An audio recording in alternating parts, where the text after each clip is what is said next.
doing this as long as you have, and I recognize all the challenges. I think the main way to answer this question is to start and say, what is internet culture? What are the defaults of internet culture? I think one of the defaults of internet culture is the notion of default open or default share. So if you do something, share it. If you share it widely. And so my children have basically assumed the default share, which is Snapchat or Instagram or whatever. And I think I probably assumed that as well, which is everything I do, every thought I have, I tend to want, my instinct is to share it. And so I'll share it internally on Slack or email, or I'll text it to my wife, or I'll put it on Twitter, or I'll stick it on Facebook. I don't use Facebook, but there's a default of sharing. Like when you find something interesting, you think of a person that might need it, and you share it straight away. Absolutely, that's what I always do as well. Pass it on. And I think once you pass it on, what you do is you establish this informal communications that transcends hierarchy and job titles and roles, etc. And so when you look at it, our company happens to be built around Slack. Slack is a messaging platform, and our Slack channels are full all day with people talking in public.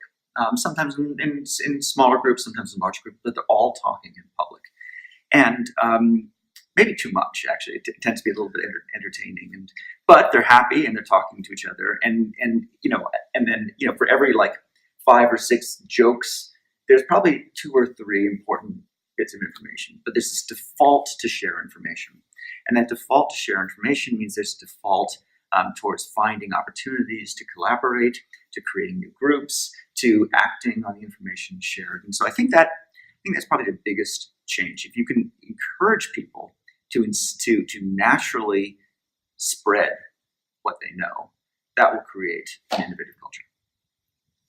So that needs to translate from a non-rigid organization, though, because a chain of command sometimes doesn't really allow sharing and doesn't really allow. The nice thing about platforms like Slack is that they're essentially non-hierarchical. You can create groups, etc., but it's not like the CEO. I basically sign up to all the groups, and I post on the groups, and people are hearing directly from me, and likewise I'm hearing directly from them. So that does these open communications platforms tend to break hierarchy instinctively because the internet breaks hierarchy. Right. But let's say that your coworkers are lucky because you are a digital person. Mm-hmm. So how can you see this happening in a traditional organization? Well, it doesn't happen everywhere all immediately. I think basically you create. Maybe the CEO is just not digital.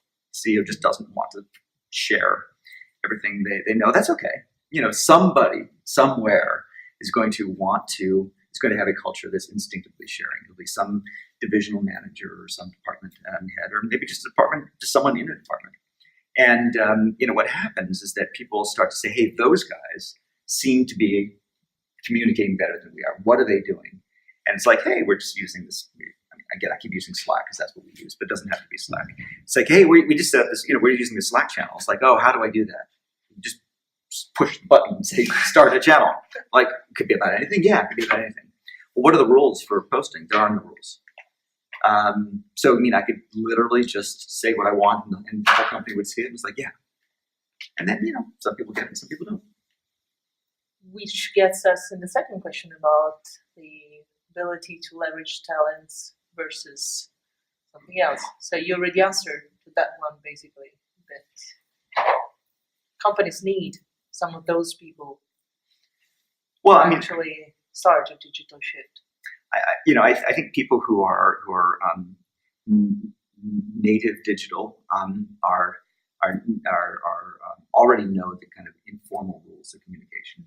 They already have a sense of the culture and the mores of what's appropriate and what's not, and so they teach by example. It's not that complicated. Basically, if you have you have an Instagram account, you probably understand all of this already. I think the only question is whether people can find it relevant to their job. Communications, natural open communications can be a distraction. So, for example, some sales departments refuse to let their employees use Slack because they're supposed to be on the phone making customer calls. And so, balancing the distraction versus the utility of the two is a bit of a challenge. And so I think the question is not how do you get employees to participate, because anybody who's alive, anybody who's under 30 today is naturally participating. The question is how do you keep it disciplined enough that it actually achieves the company's goals? And that's a hard question. I think the answer is,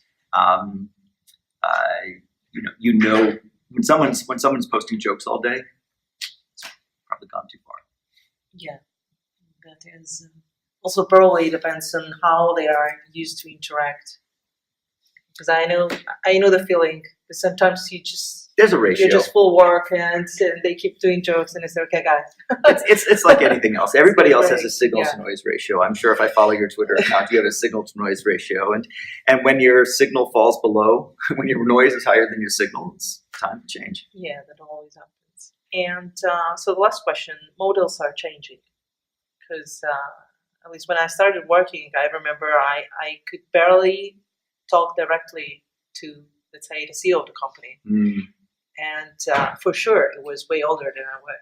And now it happened to me that I worked in a company recently. It was founder was 15 years younger than me or something like that. And I kept getting in touch with these cyber companies. And as a woman, I feel also that this has some kind of impact. What's your perception of it? What do you think? Probably in the US it's different because it's more head. I worked in the US many years ago, and I know it's totally different. I don't. I mean, I just forget about culture. I live in the US, so I don't have an office. I just have a chair in the middle of the big open room with everybody else. Everybody can see my screen. I don't have a conference room. There's almost no hierarchy at all in our company. That's always the way it's been. I don't know any. I can't imagine. I can't remember the last time I saw a CEO who had an office. Nobody has assistants. You don't have. I mean, we don't have phones. We don't have phones on our desk. Obviously, we have cell phones, etc. What you're describing, that hierarchy feels so alien.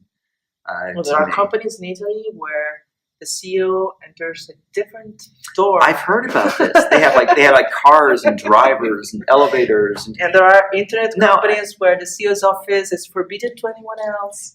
Not in my world. In my world, Mark Zuckerberg sits at a desk exactly like that, and it's sometimes a little weird for the employees to sit next to the CEO, but it's not weird for the CEO. It feels very natural. Can we say that then the real key to everything is sharing? Yeah. That's a word we need to learn. Yeah, default share. Okay. Thank you. I'll share soon. Good. Our interview.